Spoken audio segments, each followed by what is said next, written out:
오늘은 가정의 달을 맞이해서 주신 말씀 사무엘상 3장 1절에서 9절 말씀을 갖고 하나님이 쓰시는 사람이라는 제목으로 하나님의 말씀을 전하도록 하겠습니다.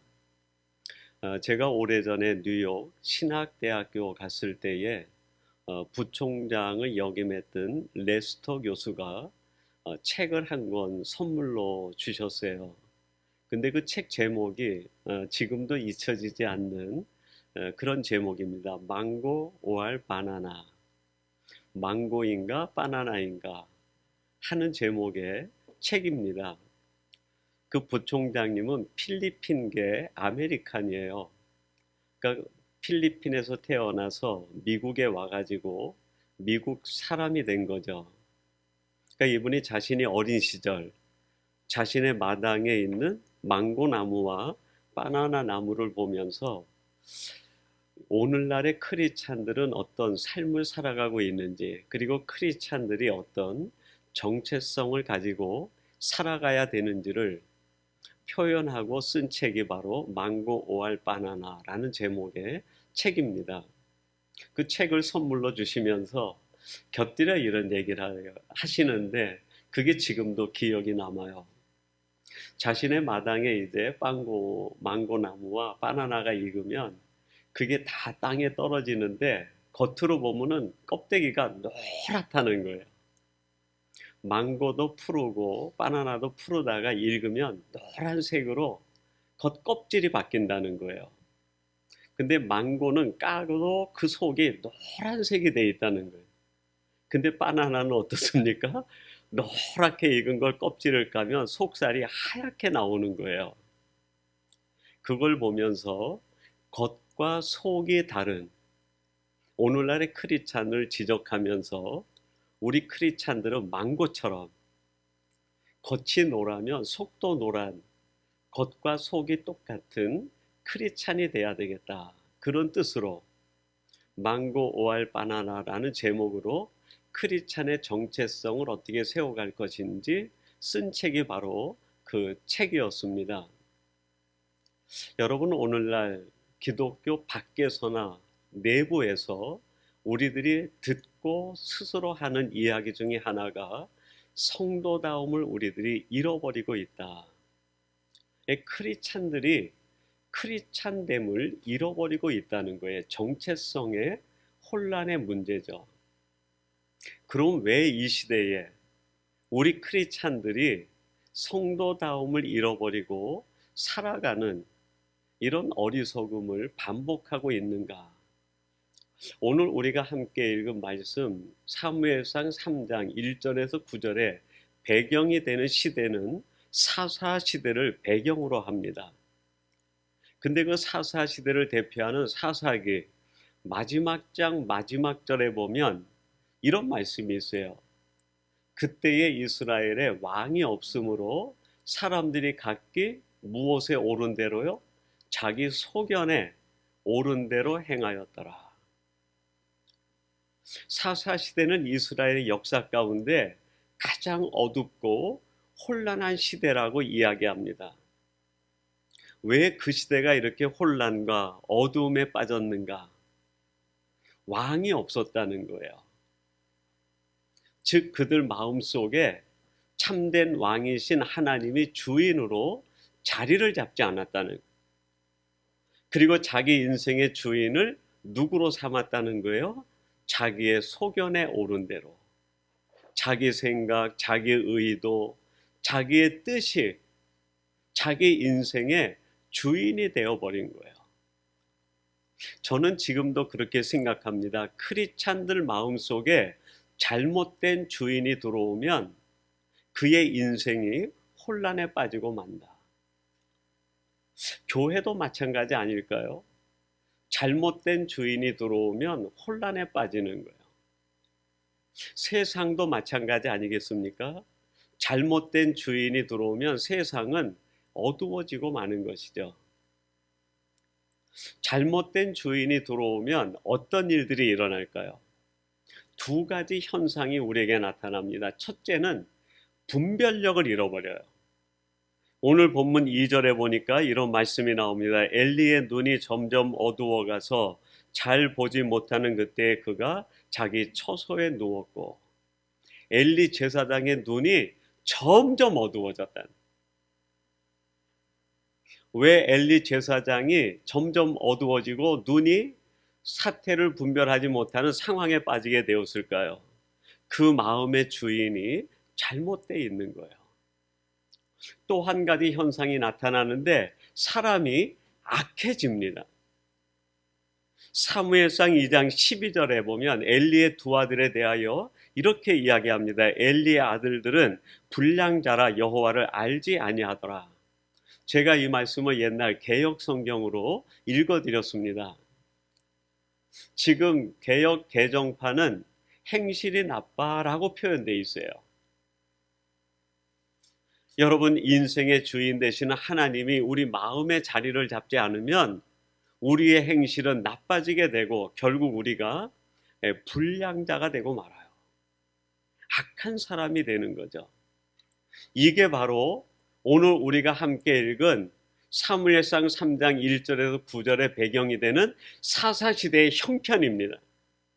그 형편과 오늘 우리가 살고 있는 시대를 비교해 보면 어쩌면 그렇게 오버랩이 되고 서로가 맞아떨어지는지 모르겠어요. 여러분, 이 시대가 경제적으로는 넉넉하고 여유롭지만 정신적으로는 혼란을 거듭하고 무엇보다도 영적으로는 어두운 시대로 치달아가고 있지 않습니까?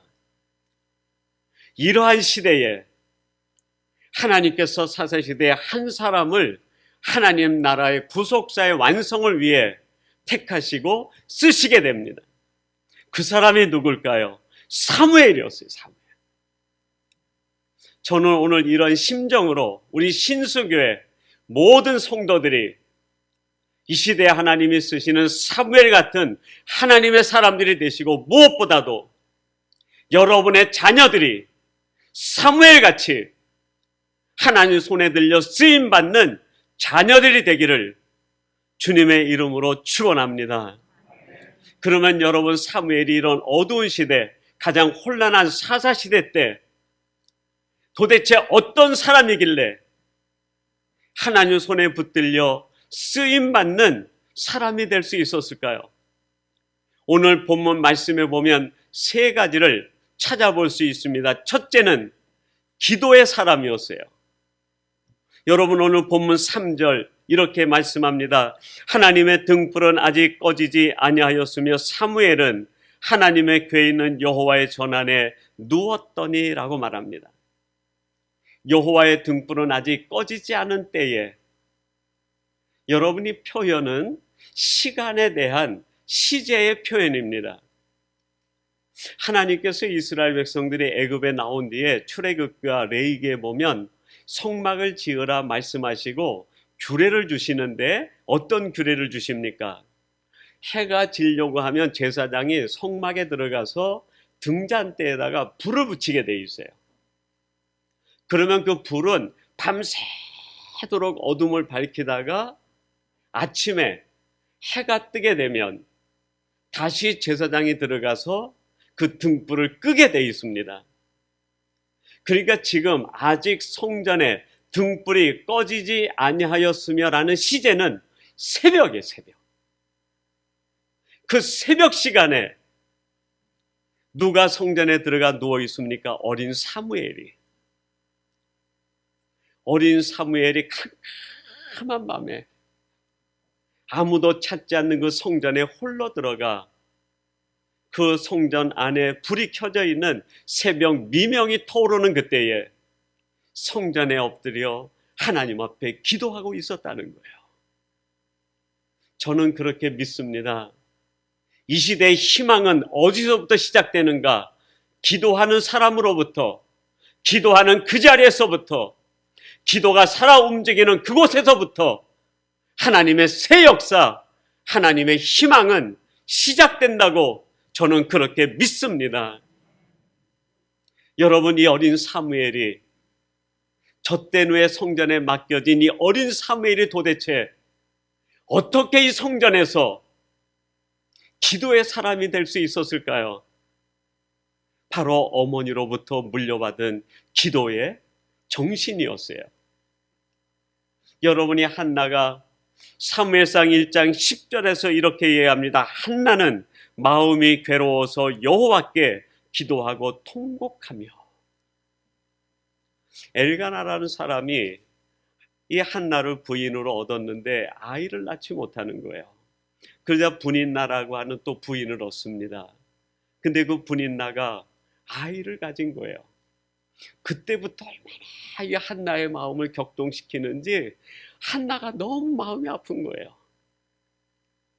분인나를 향해서 얼마든지 상대할 수 있지만 이 한나가 사람을 상대하지 않아요. 그 모든 아픔을 가지고 어디로 올라갑니까? 성전으로 올라가는 거예요. 그리고 하나님 앞에 자신의 마음의 아픔의 문제를 내려놓고 통곡하며 기도하는 거예요. 여러분, 우리 하나님은 어떤 분이십니까? 우리가 눈물로 기도할 때 내가 내 눈물을 보았고 내 기도를 들었노라. 우리의 기도를 들으시는 분이세요. 여러분이 한나가 자식이 없을 때만 성전에 올라가 기도했겠습니까? 성경에 그런 내용은 없지만 저는 엄마의 모성애를 볼 때 이 한나가 서운한 것이 있어요. 이 아이가 젖을 때면 하나님의 집에 맡기겠다고. 여러분 말씀드린 것처럼 그 엘리 제사장 집에 두 아들 홈리와 비느하스는 불량자예요. 행실이 나빠요. 장차 그곳에 가서 함께 살게 될 어린 사무엘을 생각하며 젖을 먹일 때마다 한나의 눈에서는 닭똥 같은 눈물이 떨어졌을 것 같아요. 이 어린아이가 그 집에 올라가서 어떻게 살 수 있을까? 이 혼란한 세상, 불량자가 가득한 세상에서 어떻게 이겨낼 수 있을까? 그걸 생각하면 눈물이 멈추지 않았을 거예요. 여러분 단순히 눈물만 흘렸겠습니까? 기도의 어머니 한나가 그 사무엘을 품에 안고 통곡하듯이 기도하지 않았을까요? 하나님, 이 어린아이가 이 세상 살아갈 때 세상 영향에 받지 않게 하시고 세상을 변화시키는 아들이 되게 해주시옵소서. 눈물로 기도했을 거예요. 저는 지금도 그렇게 믿습니다. 어머니의 눈물만이 자식을 변화시키는 거예요. 부모의 눈물이 자식을 반듯하게 만들어갈 수 있습니다. 이 한나의 눈물의 기도가 사무엘에게 유전적으로 전해진 게 아닐까요? 사무엘상 12장 23절에 보면 사무엘이 이런 고백을 합니다. 나는 너희를 위하여 기도하기를 쉬는 죄를 여호와 앞에 결단코 범하지 아니하고. 어머니에게 기도의 유산을 받은 사무엘이 이제는 내가 이 백성들을 위하여 기도하기를 쉬지 않겠다고 고백을 합니다. 오늘 기도하신 대표 기도하신 장로님께서 이 민족과 나라 코로나로 인하여 어려움 당하는 우리 주변의 지체들을 위하여 간곡히 기도하듯 또 우리 신수교의 성도들과 자녀들을 위하여 기도하셨듯 여러분들이 우리 신수교의 다음 세대 자녀들을 위하여 기도할 때 저는 확신합니다. 하나님께서 반드시 우리 신수교의 자녀들을 통하여 이 시대를 변화시킬 제2의 사무엘 같은 하나님의 사람들이 나타나게 해주실 줄로 저는 굳게 믿습니다. 두 번째로 도대체 이 사무엘은 어떤 사람이길래 하나님이 그를 들어 쓰셨을까요? 그는 말씀의 사람이었어요. 여러분 오늘 본문 4절에 보니까 이렇게 말씀합니다. 여호와께서 사무엘을 부르시는지라 그가 대답하되 내가 여기 있나이다 하고. 이 사무엘이 성전에 누워있다가 자기 처소에 누워있는데 사무엘아 사무엘아 부르시는 거예요. 사무엘이 잠에서 깨가지고 엘리 제사장이 부르는가 보다 해가지고 제사장에게 달려가서 주여 나를 부르셨나이까 하니까 제사장이 얘기하는 거예요. 내가 너를 부르지 않았다. 초소에 가서 자라. 또 누워있는데 사무엘아, 사무엘아. 또 달려갔어요. 내가 너를 부르지 않았다. 3번 그 소리를 듣고 엘리 제사장에 갔더니 엘리 제사장이 느끼는 바가 있었던 거예요. 내가 너를 부르지 않았는데 분명히 이것은 하나님이 너를 부르시는 음성 같다. 이 하나님의 부르심이 들리거든 내가 여기 있나이다 말씀하옵소서라고 하고 하나님의 음성을 들으라. 여러분, 지금 이 사무엘이 제사장 집에 있을 때 거기에는 사무엘만 있었던 게 아니에요. 엘리 제사장과 그의 2 아들, 성전에 수종드는 수많은 여인들과 레위인들이 하나님의 집에 가득했습니다. 근데 그때 하나님이 사무엘아 부르시는데 그 음성을 듣는 사람이 사무엘 한 사람뿐이었다. 여러분, 지금 이 시대가 이런 시대 아닙니까?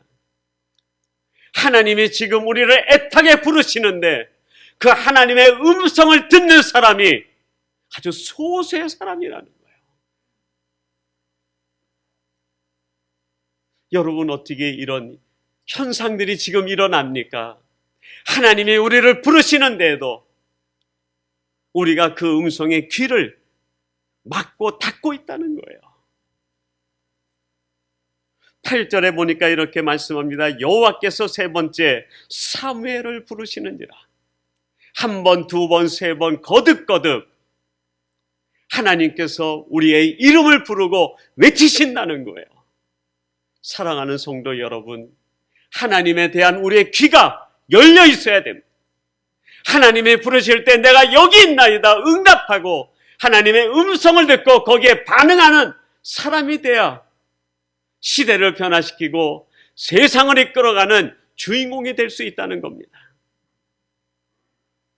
여러분, 그런데 왜 우리들이 하나님이 부르시는 그 음성을 듣지 못할까요?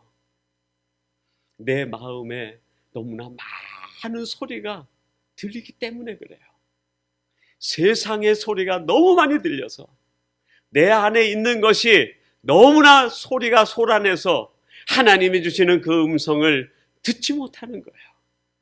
하나님의 음성을 듣기 위해서는 내 안에 있는 소리들을 내려놓고 나를 다 내려놓아야 됩니다. 제가 좋아하는 시인 가운데 고운이라는 시인이 있어요.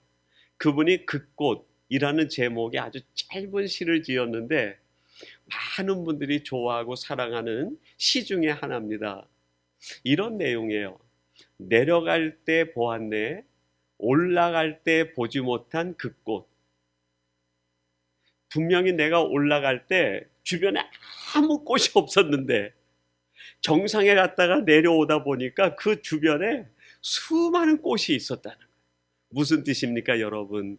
내 안에 정상에 대한 욕심, 내 안에 다른 것이 너무 많으면 하나님이 내 주변에 만들어 놓은 아름다운 것들이 보이지 않는다는 거예요. 하나님의 뜻이 보이지 않고 하나님의 섭리가 보이지 않고 하나님이 부르시는 소리가 들리지 않는 거예요. 근데 내 안에 있는 것을 다 내려놓으면 하나님이 보여주시는 모든 세상, 하나님의 뜻이 보이고 하나님이 들으시는, 불러주시는 소리가 들린다는 거예요. 여러분이 어린 사무엘은 하나님 앞에 자기를 다 내려놓은 사람이었어요. 그래서 그에게는 하나님의 음성이 그렇게 확성기로 하시는 소리처럼 크게 울렸던 겁니다. 우리 신수교의 모든 성도님들은 내 마음에 있는 잡다한 소리를 내려놓으심으로 인하여 매 순간 하나님이 들려주시는 음성, 소리를 듣는 말씀의 사람들이 되시기를 주님의 이름으로 축원합니다. 마지막 3번째로 이 사무엘은 진실의 사람이었어요. 17절 말씀해 보니까 이렇게 말씀합니다. 이르되 내게 무엇을 말씀하셨느냐 청하노니 내게 숨기니 말라. 내게 말씀하신 모든 것을 하나라도 숨기면 하나님이 내게 벌을 내리시고 또 내리시기를 원하노라 하는지라. 하나님이 사무엘을 3번씩 부르시고 그에게 뭔가 말씀하시려고 한다는 것을 엘리 제사장이 알았어요. 그래서 분명히 하나님이 사무엘을 부르신 뒤에 사무엘에게 한 말이 있다는 것을 알고 엘리 제사장이 사무엘을 불러 얘기합니다. 하나님이 내게 무엇을 말씀하셨니? 그것을 하나도 숨기지 말고 다 내게 고하라. 여러분, 하나님께서 사무엘에게 주시는 말씀, 어떤 내용의 말씀이었습니까? 엘리 제사장 집에 대한 이야기예요. 엘리의 제사장 두 아들이 불량자이기 때문에 하나님의 이름을 모욕시키고 하나님의 재물을 범합니다. 이거를 고치지 않으면 하나님이 엘리 제사장과 그 집을 심판하시겠다는 무서운 경고의 말씀입니다. 사무엘이 이 이야기를 엘리 제사장에 한다는 것이 얼마나 두렵고 떨렸겠습니까? 무엇보다도 엘리의 두 아들은 불량자예요. 그리고 어린 사무엘은 그 집에 자기의 목숨을 기탁하고 살아가는 어린아이입니다. 그 집에 대하여 칭찬 좋은 얘기를 하면 모르지만 하나님이 주신 말씀이 경고와 심판과 저주의 말씀인데 그거를 그대로 이야기했다간 엘리 제사장은 아니더라도 홈리와 비느하스가 무슨 해코지를 할지 모르는 거예요. 그런데 여러분 18절에 사무엘이 어떻게 이야기합니까? 이렇게 말씀합니다. 사무엘이 그것을 그에게 자세히 말하고 숨기지 아니하니 그가 이르되 이는 여호와이시니 선하신 대로 하실 것이니라 하니라. 숨기지 않고 그대로 이야기한 거예요. 사무엘은 진실의 사람이었어요. 여러분, 진실한 삶을 살기 위해선 그에 따르는 대가를 감당해야 됩니다. 어린 사무엘이 진실을 이야기할 땐 자기의 목숨을 걸고 한 거예요. 어떤 일이 이루어질지 모르는 그 위급한 상황, 그 상황 속에서 진실을 그대로 자기의 목숨을 걸고 한 겁니다. 여러분, 이 시대에 하나님이 쓰시는 사람은 진실한 사람이에요. 자기의 목숨을 걸고라도 진실을 말할 수 있는 사람, 진실을 쫓아갈 수 있는 사람을 하나님은 찾고 계시는 겁니다. 저는 그렇게 믿습니다. 교회는 성도들이 모여 아름다운 사랑의 교제를 나누는 곳이기도 하지만 그거보다 먼저 진실을 배우는 곳이어야 됩니다. 하나님의 말씀을 배우는 곳이며 하나님의 뜻을 배우고 진실을 지키기 위하여 용기를 배우는 곳이 하나님의 교회입니다. 제가 짧은 시간 몇몇 교회를 방문해 보면서 교회가 정말 이 시대에 진실을 가리키고 목숨 걸고 할 수 있는 용기를 가리키는 교회가 얼마나 되는가 마음에 아픔이 있었어요. 여러분, 우리 자녀들이 이 시대에 진실한 걸 배우지 못하면 여러분, 도대체 누가 이 땅을 변화시키고 이 세상을 변화시키는 주인공이 될 수 있겠습니까? 여러분의 자녀들이 우리 신수교회가 우리 자녀들에게 진실을 가리키고 그것을 위해 용기 낼 수 있는 사람으로 키워내야 되는 거 아닙니까? 마지막으로 이야기를 하나 드리고 말씀을 맺으려고 합니다. 코로나 이전에 밴쿠버로 들어오는 많은 그 이민자들과 여행객들이 있는데 하루에 1명 내지 2명꼴로 추방을 당한다는 거예요. 입국이 허락되지 않는 거예요. 그러면서 그 이유를 설명하고 어떻게 해야 국경을 넘을 수 있는지 간단한 몇 가지 매뉴얼을 그 밴쿠버 조선일보가 기사로 냈어요. 입국이 거부되는 가장 첫 번째가 거짓말을 하기 때문이라.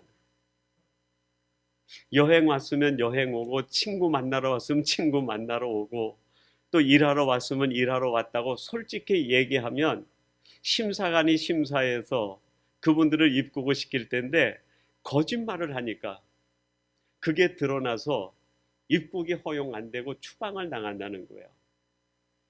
그러면서 첫 번째 매뉴얼에 거짓말하지 말라.